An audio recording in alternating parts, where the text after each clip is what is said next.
తిరుమలలో వరుస ఘటనలను తీవ్రంగా పరిగణించిన కేంద్ర హోం మంత్రిత్వ శాఖ దర్యాప్తునకు ఆదేశించి అంతలోనే రాత్రికి రాత్రే ఈ ఉత్తర్వులను వెనక్కి తీసుకోవడం వెనుక ఆంతర్యం ఏంటని వైఎస్ఆర్సీపీ రాష్ట్ర అధికార ప్రతినిధి టీటీడీ మాజీ చైర్మన్ భూమన కరుణాకర్ రెడ్డి ప్రశ్నించారు. వరుస ఘటనలపై నిగ్గు తేల్చేందుకు అధికారిని కేంద్రం పంపుతామంది. కానీ విజయవాడకు వచ్చిన అమిత్ షాను చంద్రబాబు, పవన్ బతిమలాడారని, అందుకే రాత్రికి రాత్రే నిర్ణయం తీసుకునేలా ఒత్తిడి తెచ్చారన్నారు. హడావుడిగా ఇచ్చిన జీవోలో అధికారుల సంతకాలు కూడా లేవని తప్పుపట్టారు. ఈ ఘటనపై భూమన కరుణాకర్ రెడ్డి స్పందించారు. ఆదివారం తిరుపతిలోని క్యాంపు కార్యాలయంలో ఆయన మీడియాతో వెంకటేశ్వర స్వామి ఆలయ పవిత్రతను సర్వనాశనం చేసినారు అని కేంద్ర ప్రభుత్వమే చాలా సీరియస్ గా స్పందించటం, వెంటనే బిత్తరపోయినటువంటి చంద్రబాబు నాయుడు, పవన్ కళ్యాణ్ గారు నిన్న అమిత్ షా గారు విజయవాడకు పర్యటనకు వచ్చిన సందర్భంలో ఆయన కాళ్ల వేళ్ల భంగపడి ఆ సమీక్షను రద్దు చేస్తున్నట్టుగా మరో ప్రకటన. మొదటేమో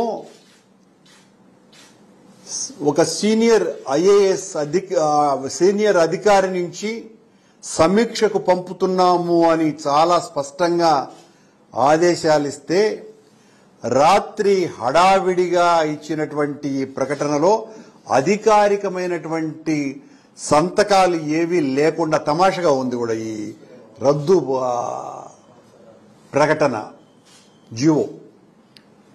control room officer ministry of home affairs పేరుతో వచ్చింది. అదేమో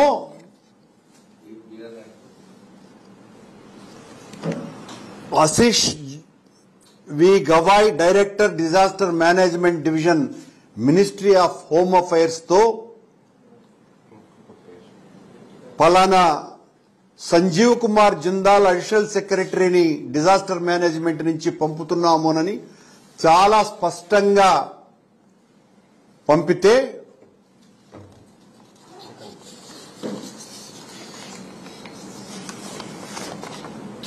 ఈ రెండు ప్రకటనలు ఇవి.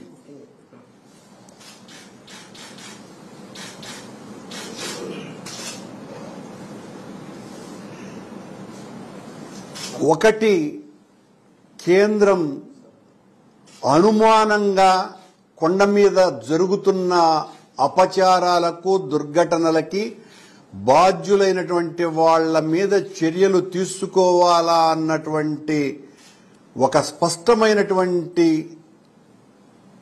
అంశంగా పరిగణించి వాళ్ళు ఓ అధికారిక సమావేశం ఏర్పాటు చేయాల్సిన అవసరం ఉంది అని 17వ తారీఖున ప్రకటించటము. దాని మీద వెంటనే నిన్న అమిత్ షా గారు రాగానే చంద్రబాబు గారు ఆయన్ను మక్కువ చేసుకుని వెంటనే నిన్న రాత్రి పొద్దుపోయిన తరువాత కంట్రోల్ రూమ్ ఆఫీస్ నుంచి ఈ రకమైనటువంటి ప్రకటన రావటం అంటే ఎంత భయపడ్డారు చంద్రబాబు గారు. మొట్టమొదటిసారి చరిత్రలో లేని విధంగా కేంద్రం తిరుమల వ్యవహారాల మీద జోక్యం చేసుకునే అంతగా ఈ దుర్ఘటనలు జరుగుతున్నాయి అని వాళ్ళు భావించటం. ఇదే కేంద్రం నుంచి సాక్షాత్తు ప్రైమ్ మినిస్టర్ సెక్రటరీ గారే నేను టీటీడీ చైర్మన్ గా ఉన్నప్పుడు ఆ రామాలయ ప్రారంభోత్సవం దినాన ఆనాటి రామాలయ నిర్వహణ కమిటీ, రామమందిర నిర్వహణ కమిటీ రాష్ట్రంలో కేవలం 2 ఆహ్వానం పలికింది. ఆ 2లో నేను కూడా ఒకడిని. నేను వెళ్లటం కూడా జరిగింది. ఆ రోజున నాతో అంతకు పూర్వం ఉన్నటువంటి మోడీ గారి ప్రత్యేక కార్యదర్శి నాకు ఫోన్ చేసి, మా ఈవోకు ఫోన్ చేసి, అంటే ఈవోగా ఉన్నటువంటి ధర్మారెడ్డికి ఫోన్ చేసి, క్రౌడ్ మేనేజ్మెంట్ కు సంబంధించి మీరు అధికారులను పంపండి అని వాళ్ల విజ్ఞప్తి మేరకు మా అధికారులు ఇంజనీరింగ్ శాఖకు సంబంధించిన చీఫ్ ఇంజనీర్, అడ్వైజర్ ఇంజనీరింగ్ దీనికి సంబంధించిన ఆఫీసర్లు అందరూ కూడా దాదాపు 10 రోజుల పాటు క్రౌడ్ మేనేజ్మెంట్కు సంబంధించి వాళ్లకు సలహాలు సూచనలు ఇచ్చి ఈ రోజున చాలా అత్యద్భుతంగా నిర్వహణ సాగటానికి టీటీడీ అధికారులు ఒక ప్రధానమైనటువంటి పాత్రను పోషించినారు.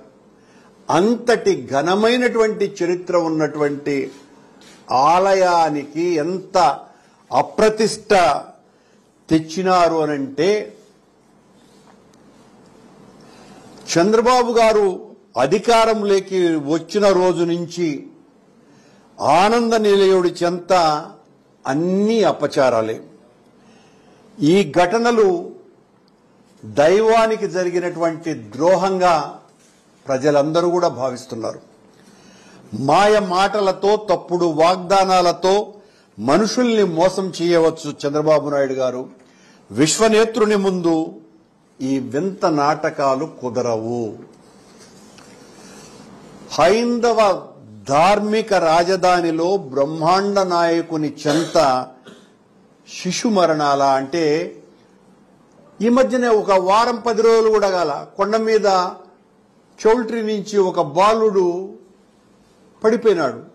దానికి చంద్రబాబు గారికి సంబంధించినటువంటి పత్రికలు కానీ ప్రసార మాధ్యమాలు కానీ ఏ రకమైనటువంటి ప్రచారము ఇవ్వాల. ఎందుకు చనిపోయినాడు, ఎలా చనిపోయినాడు, అసలు ఈ దుర్ఘటన జరగటం ఏంటి? వెంకటేశ్వర స్వామి చెంత ఒక చిన్న పసిబాలుడు చనిపోవటం ఎంత దుర్మార్గము.